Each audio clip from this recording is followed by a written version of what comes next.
Você sabia o qual é importante dominar o manejo do paciente vítima de trauma, principalmente pensando no contexto do traumatismo craniano encefálico? O TCE ele é uma situação de emergência traumática que coloca o paciente em risco iminente de morte. É muito importante o profissional da saúde ou até mesmo a pessoa leiga fazer as primeiras identificações dos sinais clínicos da hipertensão intracraniana. O TCE por si só, ele já promove danos muito graves no ambiente, no espaço intracraniano, vamos assim dizer. Porém, nem toda vítima de trauma, nem todo paciente com traumatismo craniano encefálico vai acabar evoluindo para a hipertensão intracraniana. Isso demanda muitos outros fatores, certo? Como o mecanismo de trauma, a energia relacionada, ok? E é importante, imprescindível, identificarmos esses sinais que geralmente evoluem nos primeiros momentos, nos primeiros minutos pós-trauma. O traumatismo craniano é uma das principais causas de morte no trauma.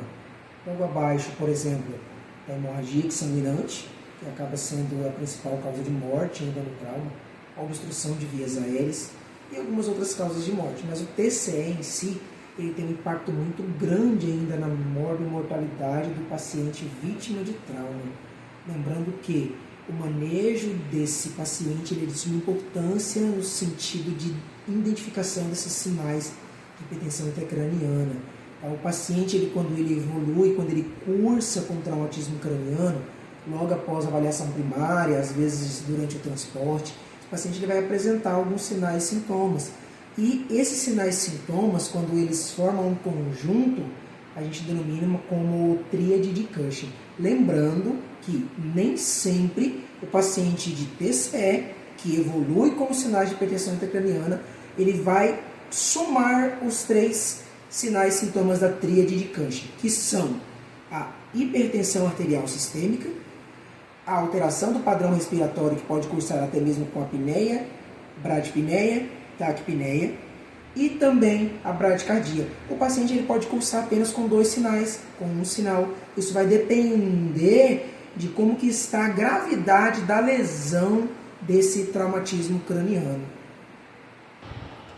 No curso da hipertensão intracraniana, a gente observa uma descompensação neurológica do paciente muito grave, conforme o tempo vai se passando.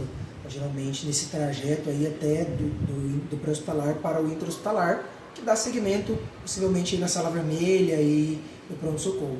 Geralmente esse paciente ele começa a apresentar alguns sinais se não for feito intervenções no atendimento inicial no pré-hospitalar, como por exemplo, das gravidades da evolução da hipertensão intracraniana é a herniação cerebral, que são aquelas estruturas como a massa encefálica que ao competir espaço com o sangue e com o líquor, acaba sendo deslocada, certo, nos espaços intracranianos fixos. E essa herniação da estrutura da massa encefálica, ela vai promover compressão de outras estruturas, como hipófise, tronco cerebral, e o paciente ele começa a evoluir com sintomas até mesmo físicos. Geralmente a gente observa também uma anisocoria desse paciente, tá?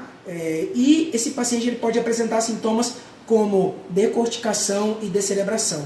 É importante o profissional se atualizar, porque são sinais muito específicos no atendimento pré-hospitalar, no atendimento intra-hospitalar, naquele primeiro contato do paciente, e é imprescindível a identificação desses sintomas do aumento da pressão intracraniana. Siga o nosso canal para mais dicas, para se aperfeiçoar. Aprenda de forma prática e simples como realizar o seu atendimento pré-hospitalar, o seu manejo do paciente grave, transporte de pacientes críticos de uma forma dinâmica, simples, objetiva e didática. Até o próximo vídeo.